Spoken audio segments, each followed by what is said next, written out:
ಅವರು ಪಾಪ ಅರುಣ್ ಕಟಾರಿ ಅವರು ನಮ್ಮ ಆತ್ಮೀಯ ಸ್ನೇಹಿತರಾದಂತ ವರ್ತೂರ್ ಸಂತೋಷ್ ಅವರು 3 ಜನನು ಬಂದವ್ರೆ.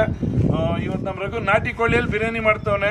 ಹೆಂಗೈತೆ ಟೇಸ್ಟ್ ತಿನ್ಬಿಟ್ಟು ಇವ್ರು 3 ಜನನೇ ರಿವ್ಯೂ ಕೊಡ್ತಾರೆ. ಏನಾದ್ರು ಮಾತಾಡಿ ಸಂತೋಷ್.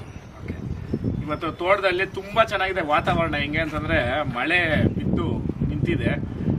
ಅದ ಕಾರಣಕ್ಕೆ ನಾಟಿ ಕೋಳಿ ಅಂದ್ರೆ ನಂಗೆ ತುಂಬಾ ಇಷ್ಟ. ಅದರಲ್ಲಿ ಬಿರಿಯಾನಿ ಮಾಡ್ತೀನಿ ಅಂತ ಹೊಸ ಎಕ್ಸ್ಪೆರಿಮೆಂಟು. ಯಾವ ರೈಸ್ ಅಲ್ಲ ಅಣ್ಣ ಮಾಡೋದು? 3 ರೈಸ್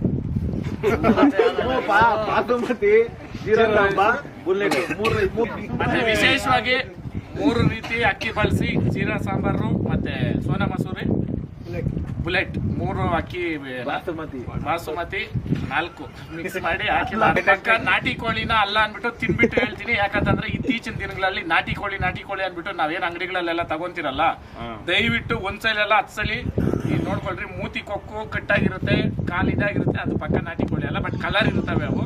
ಆ ಕಾರಣಕ್ಕೆ 100 ರೂಪಾಯಿ ಜಾಸ್ತಿ ಆದ್ರೂ ಒರಿಜಿನಲ್ ನಾಟಿ ಕೋಳಿ ತಿಂದ್ರೆ ಆರೋಗ್ಯನ ಕಾಪಾಡ್ಕೊಳ್ರಿ. ಜೈ ಹಳ್ಳಿಕಾರ್. ಆಮೇಲೆ ಮಾತಾಡ್ತಾರೆ. ಏನಾದ್ರು ಮಾತಾಡಪ್ಪ. ಏನಿಲ್ಲ, 3 ತರ ಅಕ್ಕಿ ಹಾಕ್ತಾರಂತೆ, ರಿಮಿಕ್ಸ್ ಆಗಿ ತಿನ್ನಿಸ್ತಾರಂತೆ. ತಿನ್ಮೇಲೆ ನೋಡೋಣ ಅದು ಯಾರು. ಇವರು ಹುಡುಗಿರ್ನ ಹೇಳ್ಬಿಟ್ಟು ಇಂಗ್ಲಿಷ್ ಹುಡುಗಿರ್ನ ತಿನ್ಸ್ಬೋದಾಗಿತ್ತಲ್ಲ ಬಂದಿದ್ರೆ. ನಾವೆಲ್ಲ ಆ ಕೋಳಿಗೆ ನಿಂತಿದ್ದು ಚಳಿ. ಇವಾಗ 3 ತರ ರೈಸ್ ಹಾಕಿ ಬಿರಿಯಾನಿ ಮಾಡ್ತಾರಂತೆ. ಅದಕ್ಕೆ 3 ಜನಂಗ್ ಕರ್ಸೋರೆ. ತಿಂದು ಟೇಸ್ಟ್ ಮಾಡಿ ಹೆಂಗೈತೆ ಅಂತ ಹೇಳಕ್ಕೆ. ಇದು ಫಸ್ಟ್ ವಿಡಿಯೋ ಎಕ್ಸ್ಪೀರಿಯನ್ಸ್ ಆಗಿರೋದ್ರಿಂದ ಥ್ಯಾಂಕ್ ಯು ಸೊ ಮಚ್. ನಾನು ಕರೆದಿದ್ಕೊಂಡು ರಘುವಣ್ಣ ತುಂಬಾ ಸೊ ಅದಕ್ಕೋಸ್ಕರ ಕರೆದಿ.